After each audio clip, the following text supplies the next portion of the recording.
giros impresionando docente, ¿vale? Las limpiadoras tal, tienen que estar representadas aquí, trabajan aquí, están limpiando aquí, ¿vale?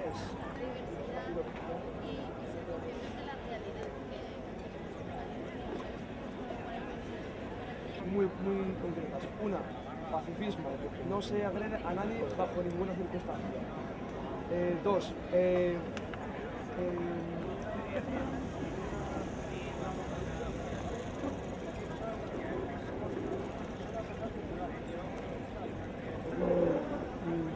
vamos, ya.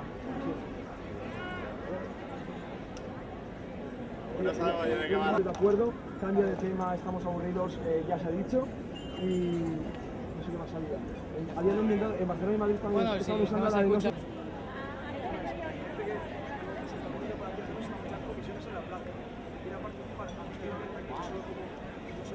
Estamos ya bastante implicados y bastante ocupados en tiempo, ¿vale?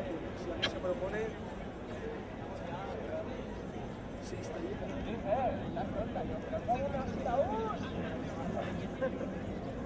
Primero que ya están...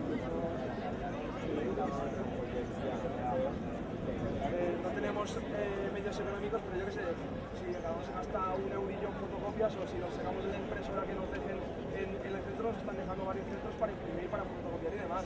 Si la delegación, uno no está contando con ella, pero si no se quiere poner, bueno, para a partir de esta persona, intentar mandar un email a todos. Se ha creado una sala de estudio allí, que allí se puede estudiar y todo esto, mientras que estamos en la misma plaza.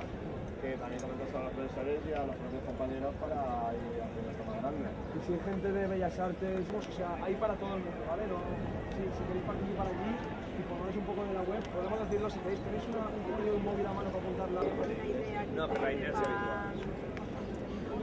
Nah, pero bueno, pero la